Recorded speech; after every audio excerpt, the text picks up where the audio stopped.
Madame, Monsieur, bonsoir et bienvenue dans ce journal. Les conclusions finales de la rencontre de Ouagadougou relative à la signature d'accords entre le gouvernement du Mali et le MNLA ne sont pas encore connues. Pour la circonstance, le président de la République par intérim, Diankouna Traoré, a reçu hier à Koulouba pour une séance de travail le chef de la MISMA, les représentants spéciaux de l'Union européenne, de l'Union africaine, le Premier ministre Django Sissoko, le ministre des Affaires étrangères du Mali et celui du Burkina Faso, l'émissaire du Mali, Thieblé Dramé, entre autres. L'objectif était d'apporter une touche finale consensuelle au document qui doit être accepté par tous. À la suite d'une rencontre de plus de 5 heures d'horloge, le chef de la MISMA, Pierre Bouyolia, répond aux questions de Mahamadou Doumbia. Ce que je peux dire à l'issue de cette consultation, c'est que nous avons eu des échanges très fructueux.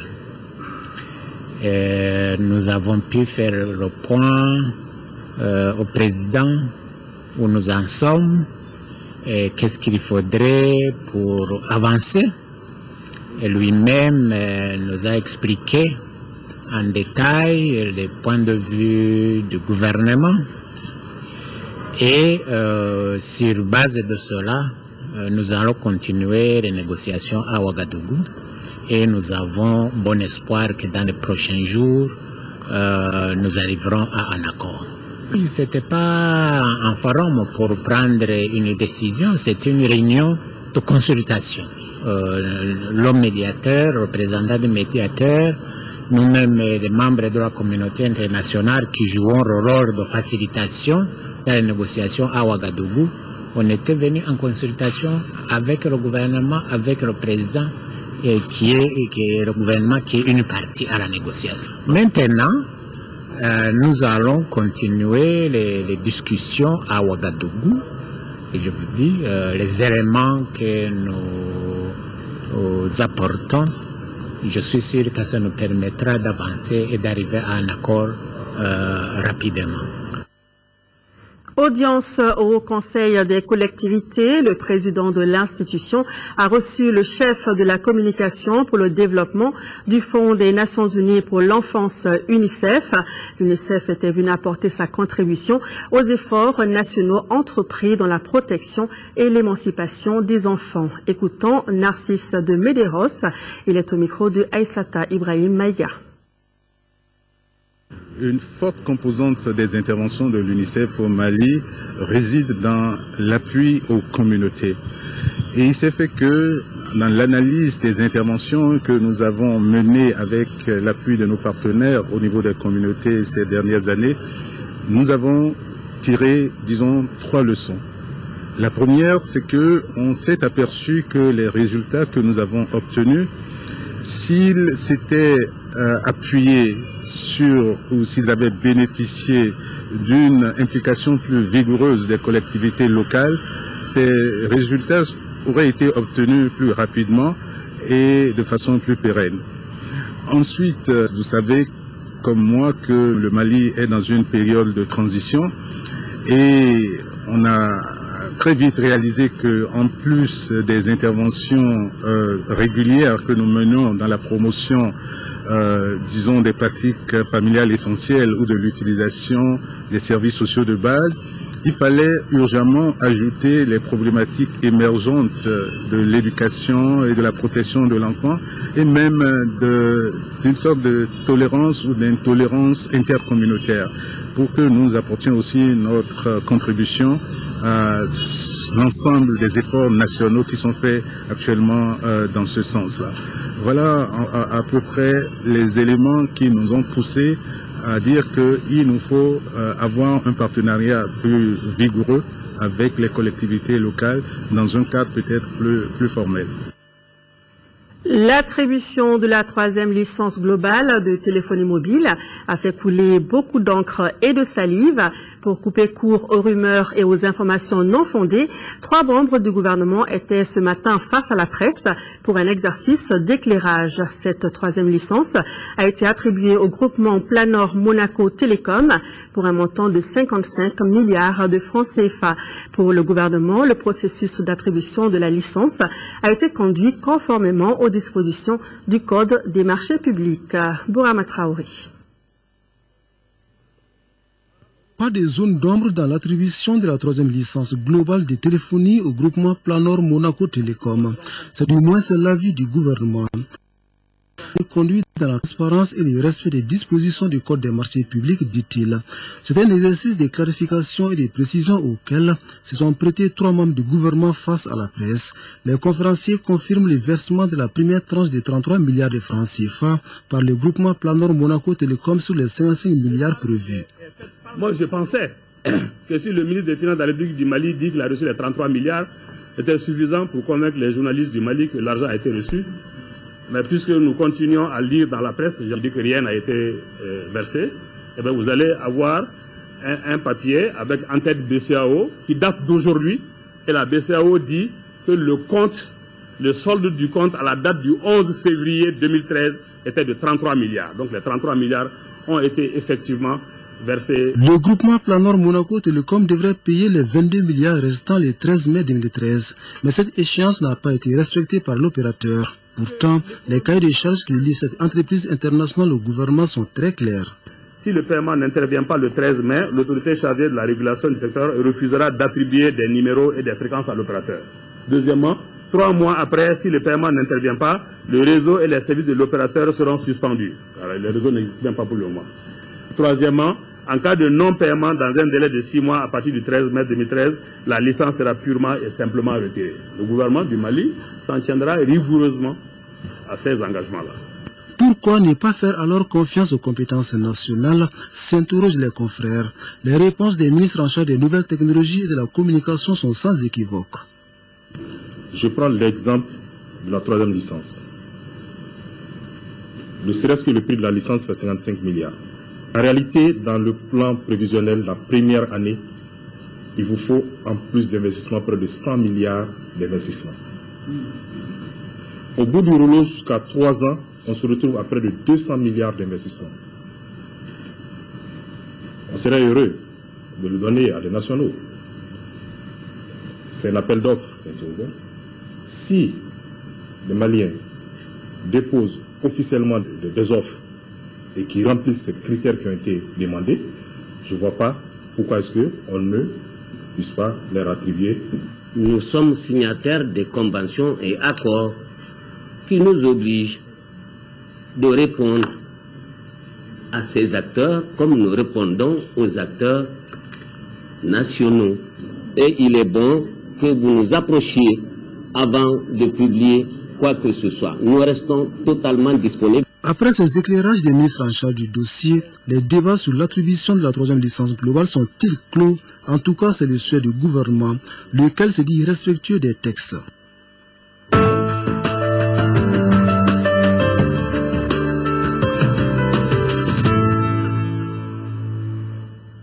Page élection présidentielle, la formation des partis politiques à l'art de la persuasion demeure un impératif de premier plan. C'est justement à cela que le NDI s'attelle depuis ce matin en formant les directeurs de campagne et les candidats des partis politiques aux techniques de gestion des campagnes électorales. Aloussene Touré.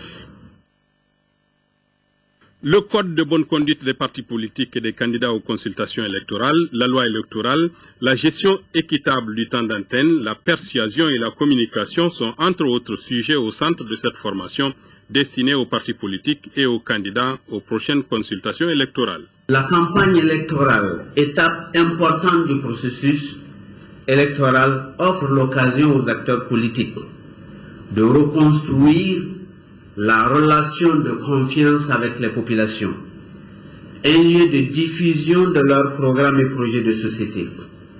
Et par sa bonne tenue, par sa régularité, par le respect de la loi électorale, par son efficace la campagne électorale décide déjà du climat du scrutin. Le contexte actuel dans lequel interviennent ces consultations requiert de chaque acteur politique une bonne tenue et surtout le respect de l'autre, à bannir donc les invectives et autres diffamations qui ne feront que polluer une atmosphère déjà chargée. Dans le cas du Mali, les campagnes des partis politiques en vue des prochains scrutins sont particulièrement importantes dans la mesure où elles placent entre les mains des acteurs politiques la lourde et exaltante mission de résoudre la crise pour de bon. Les partis politiques ont le devoir de démontrer à leurs électeurs qu'ils sont capables de représenter leurs intérêts, répondre à leurs besoins et sauvegarder l'avenir du pays et de ses citoyens. En tout état de cause, le gouvernement, par la voix du ministre de la Promotion de la Famille, de la Femme et de l'Enfant, prône la prise en charge des aspirations profondes du peuple et des stratégies conséquentes de mobilisation. Je pense que j'ose compter sur Mme Boko Vicenta et cela me rassure qu'elle soit là pour dispenser des modules lors de cet atelier en tant qu'ancienne directrice de campagne. Un exemple à suivre et je sais qu'elle va mettre l'accent sur toutes ces questions genre qui sont très souvent occultées par nos partis.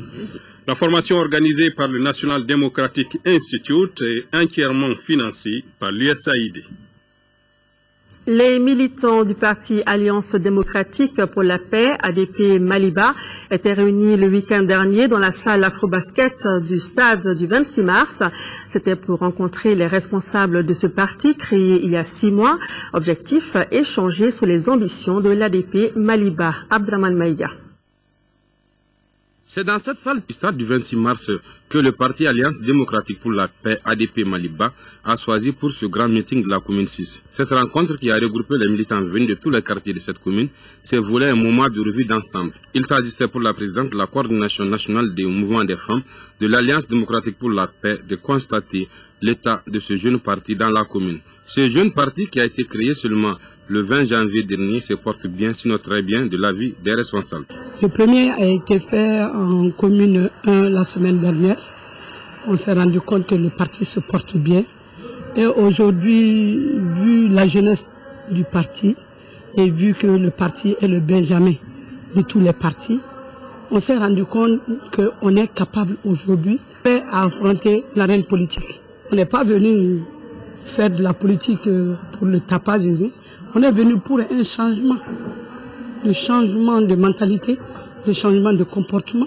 Avec comme slogan, un nouveau Mali est possible, le changement c'est tout de suite. Les responsables de cette formation politique entendent opérer le changement en s'attaquant aux maux qui gangrènent notre société, notamment la mauvaise gouvernance, le chômage des jeunes, l'accès à l'eau potable et aux services sociaux de base tels que l'éducation et la santé.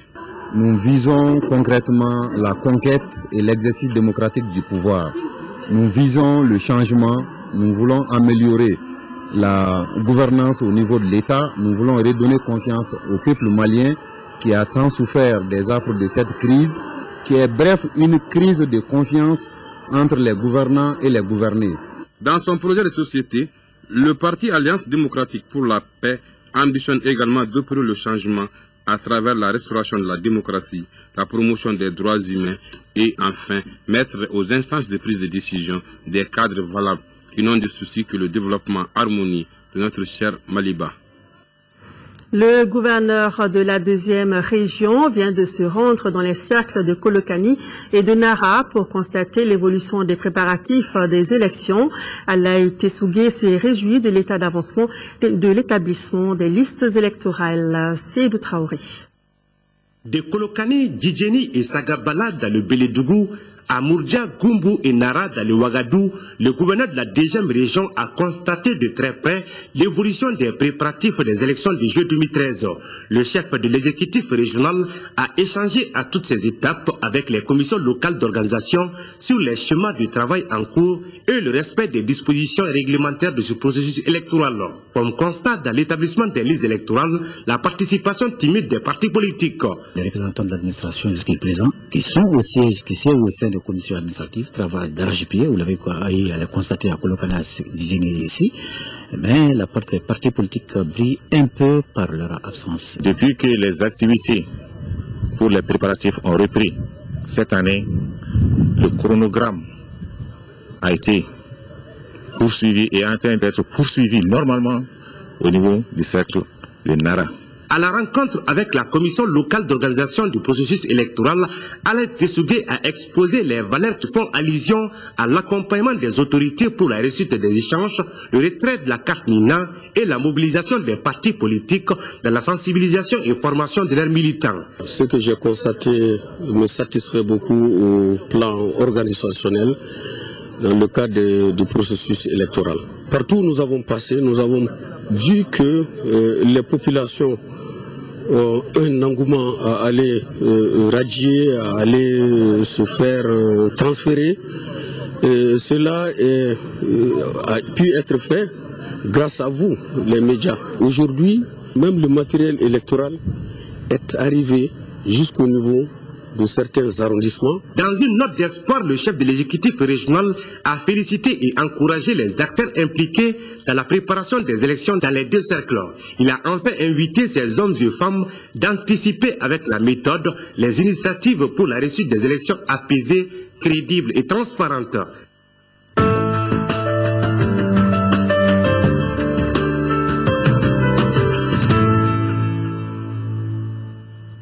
Conseil des douanes maliennes du Mali, elles ont réalisé une recette de plus de 197 milliards de francs CFA, un résultat obtenu malgré le contexte difficile que connaît notre pays. Le compte-rendu de Mariam Sagara. La Direction générale des douanes se réveille d'une agonie de 12 mois avec une recette de 298 milliards de francs CFA environ.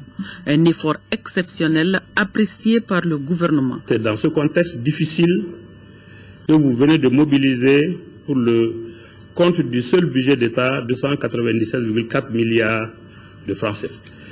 Pour ces résultats appréciables, je vous adresse mes félicitations et celles du gouvernement.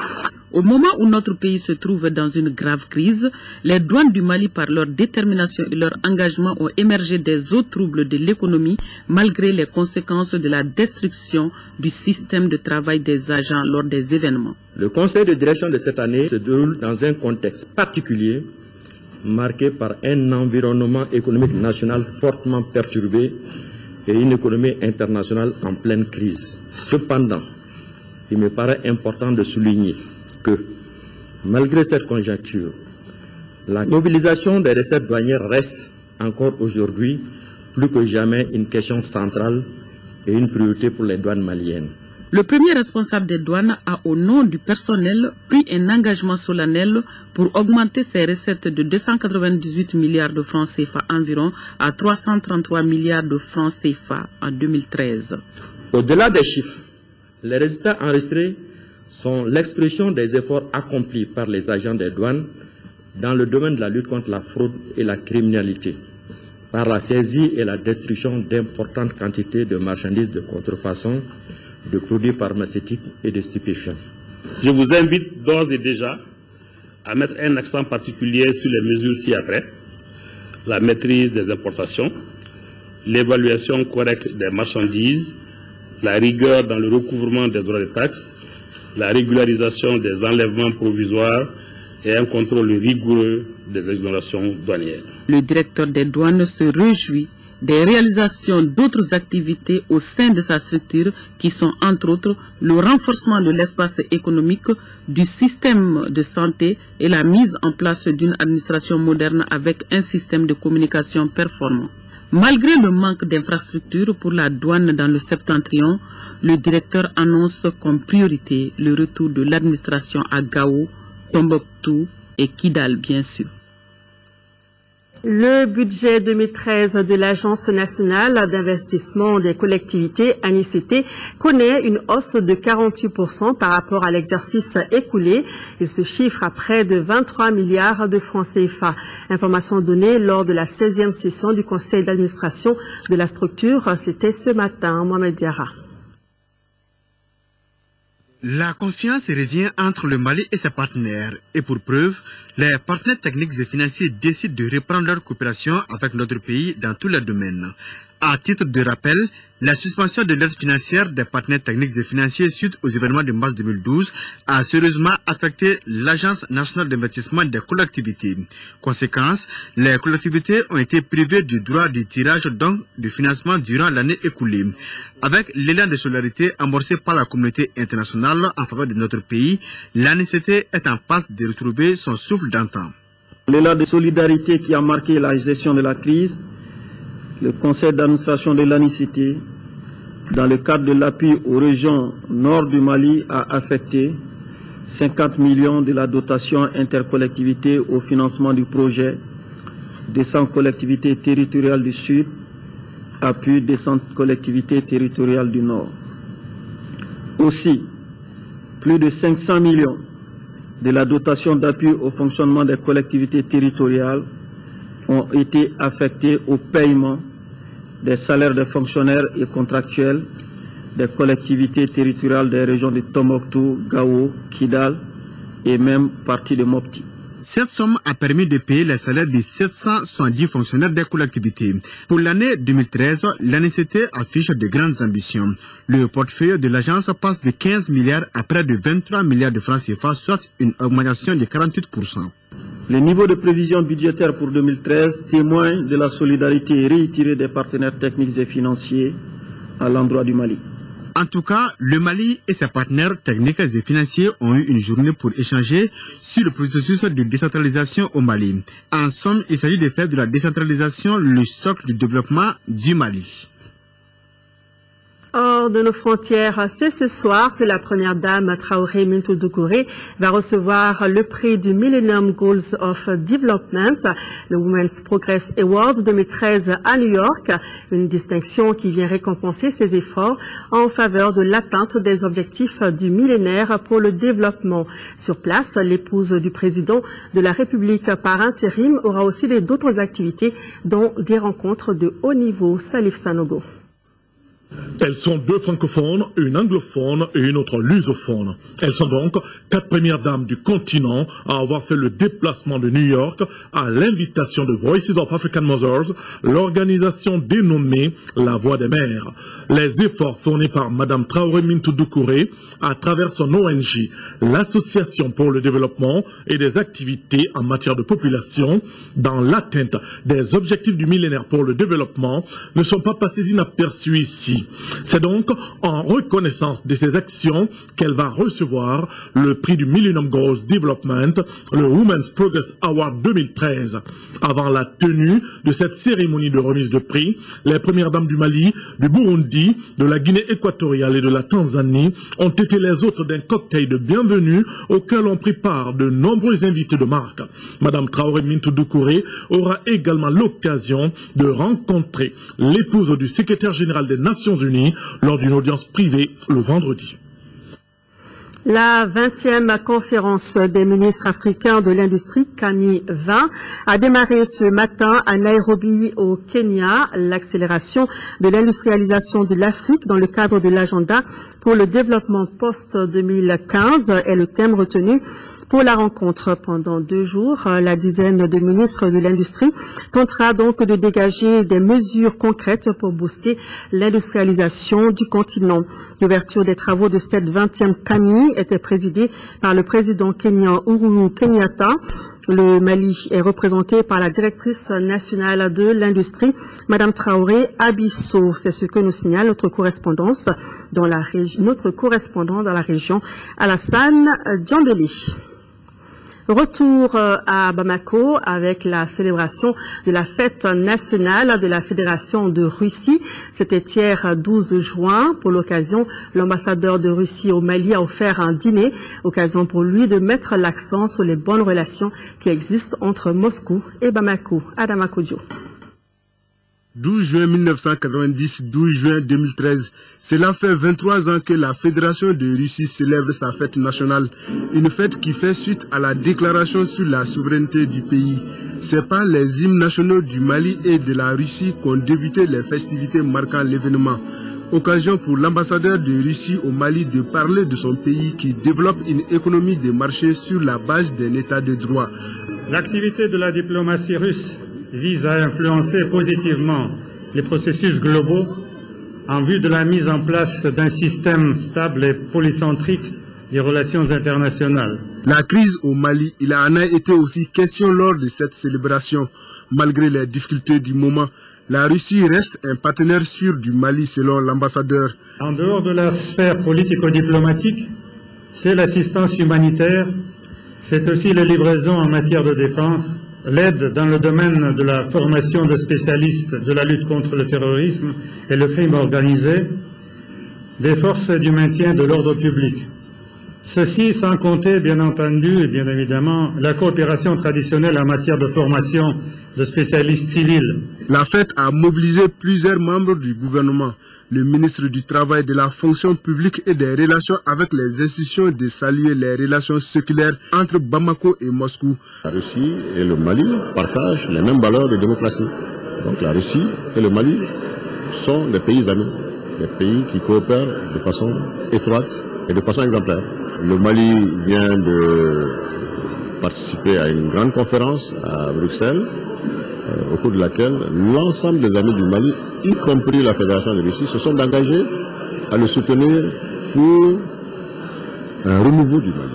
Étaient présents également à la cérémonie de nombreux diplomates, anciens étudiants et stagiaires de l'ex-Union soviétique et de la Russie. Le ministre français délégué chargé du développement et son homologue malien viennent d'effectuer une visite à Gao au programme remise de 2 pompes à la Somagep SA et d'importantes rencontres avec les collectivités, la société civile, l'administration et les responsables des radios privées de Gao. C'était pour échanger sur la bonne gestion de l'après-conflit. Pascal Canfin est au micro de Daouda Zoumana Traoré. Oui, c'est la 4e fois que je viens au Mali depuis le déclenchement de l'opération Serval, avec le président de la République, la première fois, et puis maintenant pour faire avancer les projets de développement. Parce que l'engagement de la France au Mali est simple, c'est pas de sécurité sans développement, pas de développement sans sécurité. C'est pour ça que nous sommes intervenus à la demande du président Traoré pour assurer l'intégralité du territoire malien, sous le contrôle des autorités de Bamako. Nous sommes facilitateurs dans le processus de réconciliation qui est en cours et nous souhaitons à la fois que les élections aient lieu le 28 juillet, mais que ces élections aient lieu sur l'ensemble du territoire, et donc y compris à Kidal. Et ça, c'est ce qui guide, ces 2 principes guident notre action. Et puis il y a le 3e pilier qui est le pilier du développement. Développement économique, les services publics, l'eau, l'électricité, la santé, l'éducation. Et aujourd'hui, j'ai signé des conventions avec des organisations non gouvernementales dans le domaine de l'agriculture, de l'élevage, pour faire en sorte que vous réussissiez, que le Mali réussisse la saison agricole, et puis dans d'autres domaines réussisse la rentrée scolaire. Et nous sommes pleinement mobilisés à vos côtés pour réussir ces défis qui permettront de gagner la paix après avoir en partie et très largement déjà gagné la guerre. 3 militaires de l'armée française en fin de mission dans notre pays ont reçu des distinctions honorifiques. La cérémonie de décoration a eu lieu ce matin au ministère de la Défense et des anciens combattants et a été suivie d'une remise de matériel de communication à l'armée malienne par la France pour une valeur de plus de 2 milliards de francs CFA. Le reportage de Adama Koulibaly. Geste de reconnaissance à ces 3 militaires français en fin de mission pour service rendu à la nation malienne. Sous la coordination de la grande chancellerie dirigée par le colonel Djingarey Touré, chacun des 3 officiers français a reçu sa distinction des mains du ministre de la Défense et des anciens combattants. Le premier, le colonel André Pania Arivang, directeur des études de l'école de maintien de la paix à l'Unblon-Mbey, a été élevé au grade de chevalier de l'Ordre national du Mali à titre étranger.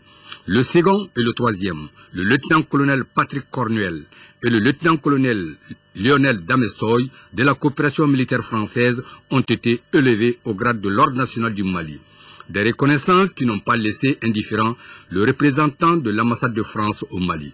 Le Mali peut compter sur un appui conséquent dans tous les domaines.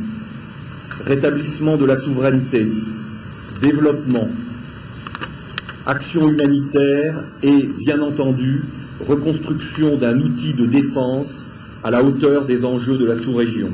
En marge de cette décoration, la France a remis du matériel de communication, d'orientation et d'observation militaire à l'armée malienne. Le lot de matériel se compose entre autres d'un véhicule équipé, de gilets pare-balles, des jumelles, des GPS. En recevant le matériel de plus de 2 milliards de francs CFA de valeur des mains du représentant de l'ambassade de France, le ministre de la Défense et des anciens combattants a salué la coopération entre Bamako et Paris. Les Maliennes et les Maliens se souviendront toujours de la réponse positive et décisive de la France à l'appel du Mali face aux attaques des narcoterroristes. Ce drame que notre pays a vécu, faut-il le rappeler, était une menace pour toute la sous-région et même au-delà. La double cérémonie a enregistré la présence des autorités militaires et politiques des deux pays. Remise hier de 2000 cagettes aux associations de pisteurs de mangue d'une valeur de plus de 10 millions de francs CFA. Ces cagettes permettront aux femmes de respecter les normes phytosanitaires. Cette aide est l'œuvre de la direction de stationnement des fruits en partenariat avec le ministère du Commerce et de l'Industrie. Fatoumata Kone. Selon les statistiques officielles, 4 Maliens sur 5 consomment de la mangue, surtout en cette période hivernale. Notre pays produit plus de 200 000 mangues destinées à la consommation intérieure et extérieure. Activité lucrative avec près de 300 pisteurs et revendeurs, dont plus de la moitié sont des femmes. Pour l'exportation des mangues, le respect des normes phytosanitaires est exigé. C'est pour rendre la filière mangue plus concurrentielle et plus hygiénique que la direction de conditionnement des fruits, à travers le cadre intégré, a remis 2000 cagettes à 6 regroupements de pisteurs. D'une valeur de 10 millions de francs CFA, les petits cargos permettront aux femmes d'exercer leur métier de pisteur dans de meilleures conditions. Je suis très contente parce que ça fait 4 ans maintenant qu'Intégré nous offre des caisses de récoltes pour chercher des mangues. Ça nous aide beaucoup pour notre travail. Ça sert pour protéger les mangues, pour trouver des bonnes qualités de mangues. Cette assistance multiforme a pour but de résoudre les difficultés de la filière qui entravent son développement. Les difficultés se résument à l'insuffisance d'équipements et de matériel approprié, le traitement des vergers de mangue, l'application de bonnes pratiques, l'accompagnement commercial des pisteurs et sans oublier le financement du secteur. Selon les spécialistes de la filière, si toutes ces difficultés sont atténuées, la mangue du Mali sera la plus compétitive de la sous-région.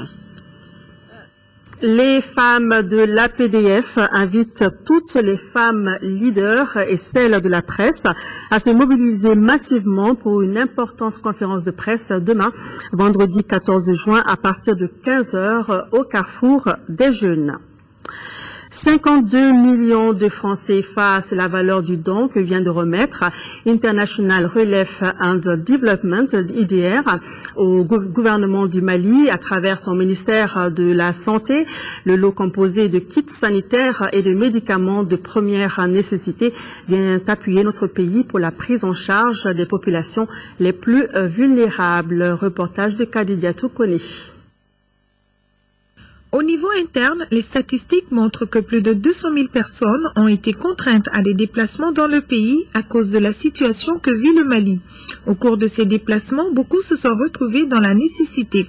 C'est face à cette situation que l'IRD, International Relief and Development, au Mali depuis 2010, a fait ce geste. Vous savez, depuis quelques mois, le Mali traverse une crise sans précédent.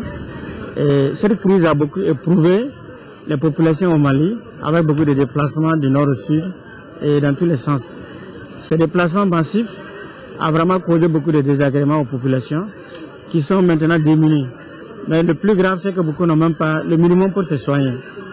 Donc, compte tenu du fait qu'il y a une ONG de développement qui est venue pour appuyer les efforts du Mali, on ne pouvait pas rester insensible face à cette situation. Ce lot composé de médicaments et de kits sanitaires, à savoir des anti-inflammatoires, des antidouleurs, des antibiotiques, des désinfectants, des seringues, des cathéters, bref, tout le nécessaire pour une intervention chirurgicale rapide. Le lot de médicaments, de consommables et matériels que nous avons le plaisir de recevoir est le témoignage de la solidarité de IRD envers le peuple malien. Je puis vous assurer que ces médicaments, consommables et matériels, comme toutes les autres donations, seront utilisés de façon judicieuse par nos services au profit des populations ciblées. D'une valeur de 52 millions de francs CFA, l'ensemble de ces médicaments et kits, s'ils sont convenablement utilisés, peuvent couvrir les besoins sanitaires d'au moins 60 000 personnes pendant 3 mois. Santé toujours, le monde célèbre demain, 14 juin, la journée mondiale du donneur de sang. Faites le don de la vie, donnez votre sang, c'est le thème retenu. Pour cette occasion, le ministre de la Santé a adressé un message aux Maliens. Soumana Makadji insiste sur la nécessité de donner son sang. Ces propos sont recueillis par Batraoré.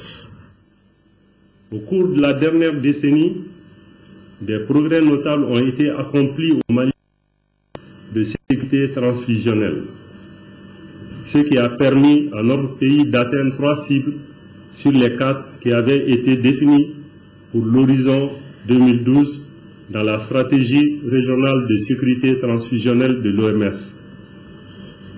L'atteinte de ce résultat a été facilitée par le renforcement du plateau technique du Centre national de transfusion sanguine, la création de la banque de sang du centre hospitalo-universitaire Gabriel Touré pour rapprocher la banque de sang, les dérivés sanguins des praticiens hospitaliers et des receveurs.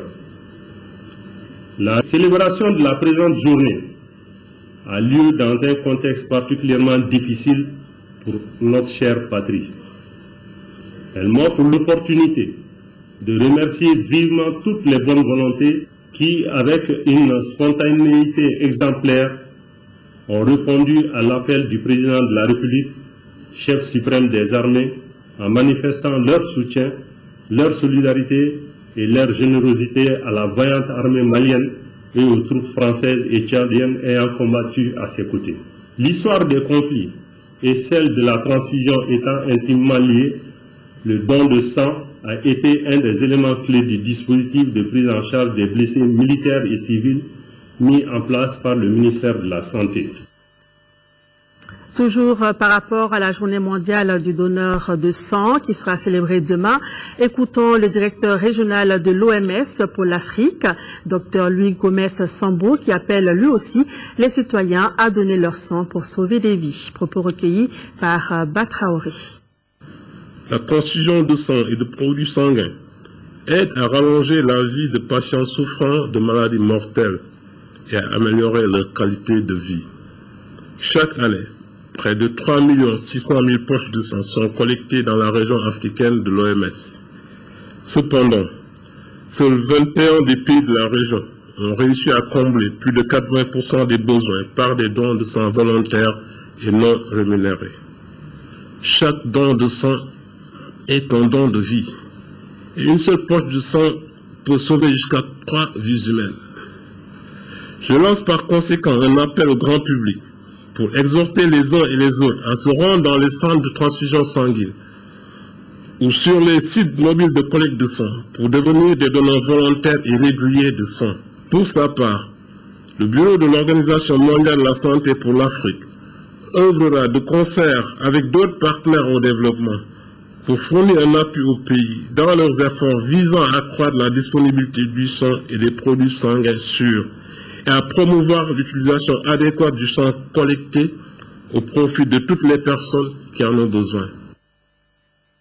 Fin hier de la session de formation sur l'élaboration du plan d'action de la commission Dialogue et Réconciliation initiée par la CDR en partenariat avec l'Union européenne. Cette formation a permis aux participants d'avoir les outils nécessaires pour la réussite de leur mission. Isaac Tienou.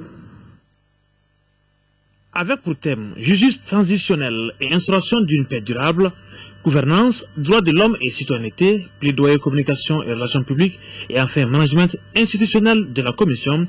Cette session, à l'endroit de la Commission Dialogue et Réconciliation qui vient de s'achever, a contribué à mieux outiller les commissaires et les chargés de mission pour la réussite de leurs tâches. Les 3 jours de formation ont permis aux membres de la CDR d'être mieux armés pour faire face à ces missions.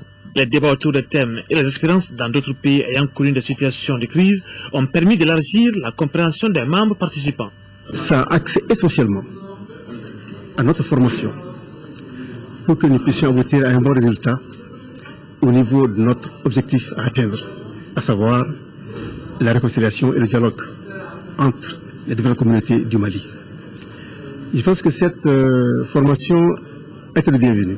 On a appris beaucoup et au cours aussi bien des présentations qui ont été effectuées par des experts que suite aux échanges interactifs qui se sont installés suite à chacune des présentations, je pense qu'on est sorti avec des capacités, comme on le dit, beaucoup plus renforcées pour faire face beaucoup plus efficacement, avec plus d'efficience à nos missions. Cet atelier de formation a été organisé par la Commission de dialogue et de réconciliation en partenariat avec l'Union européenne.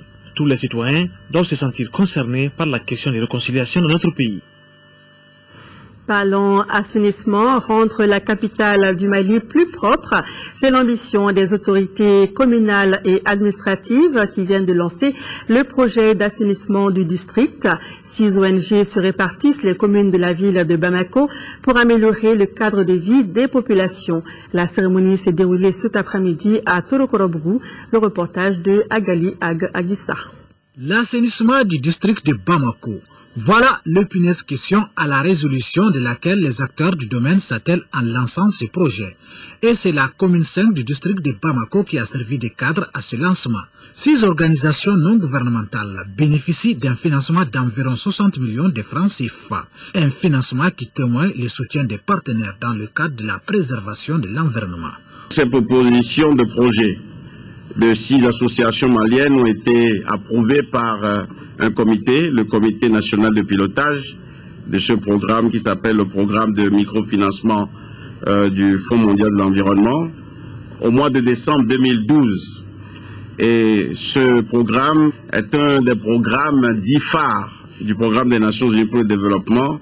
Le ministre a à son tour salué les efforts des autorités municipales de la commune 5 dans le cadre de l'assainissement. Il a ensuite annoncé les dispositions réglementaires en vigueur pour lutter contre la pollution au Mali. La loi interdisant les sachets plastiques, il faut d'abord pour sensibiliser sur une très grande échelle, informer les populations, mais aussi prendre des dispositions pratiques qu'il faut avec l'ensemble des services concernés pour que vraiment cette loi soit appliquée dans toute sa rigueur. Autre temps fort de la cérémonie, les messages de sensibilisation sur les pratiques nuisibles à l'environnement, la remise des poubelles au chef du quartier de Torokorobougou. Le ministre s'est rendu ensuite sur certaines artères de la commune 5 pour constater de visu l'état des ouvrages d'assainissement. Sport football, après leur match nul, 1 but partout dimanche dernier contre le Rwanda, les Aigles du Mali reçoivent ce dimanche les Écureuils du Bénin au stade du 26 mars.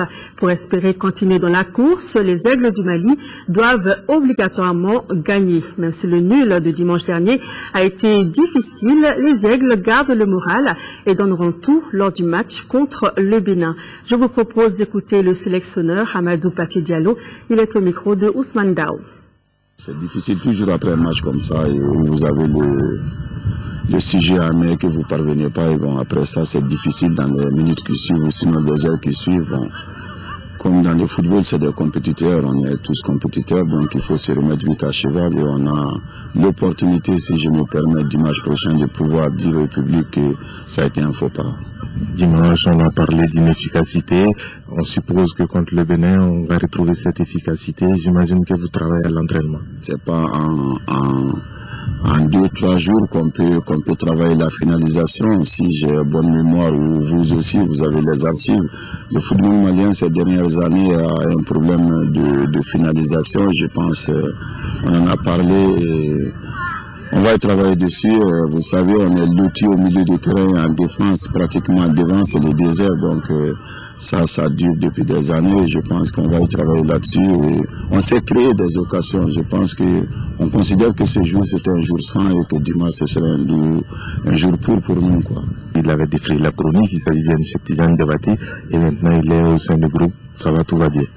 Oui, bon, le cas Cheikh Tidiane, il est arrivé en retard, il a une béquille, et donc il est arrivé, il a tenu à venir parler au groupe d'abord parce que c'est l'esprit du groupe et autres, donc il est arrivé, il est parmi les autres, il s'est expliqué devant eux, il passera à s'expliquer aussi, et nous on fera l'échelle sur l'instance suprême du football, et donc on a bien, et donc le groupe l'accepte et il n'y a pas de problème. Vous savez, au football, j'aime pas trop me projeter. Si vous avez suivi, même lors de la dernière interview avant le Rwanda, j'ai pas voulu parler de Bénin ou d'Algérie parce qu'en football, c'est le présent qui compte, le futur, le passé ne compte pas. Donc l'Algérie, j'y pense pas encore. Là, c'est le Bénin et je pense au moment après, on aura 2 mois à souffler pour penser à l'Algérie. Là, tout de suite, là, c'est le Bénin. 24 heures sur 24, il faut penser Bénin et après on verra l'Algérie. Voilà, le match Mali-Bénin, c'est pour ce dimanche au stade du 26 mars. Bonne chance à nos aigles. Tout à l'heure, l'interview de la semaine parle aujourd'hui de notre cadre de vie et de l'utilisation rationnelle de nos ressources naturelles. C'est à la faveur de la quinzaine de l'environnement. Et à Konaté reçoit le directeur général de l'Agence de l'environnement et du développement durable. Un entretien à suivre après ce journal. À suivre également après ce journal, le journal d'information présenté ce soir par Kadidiatou Kone. Voilà, c'est tout pour ce soir.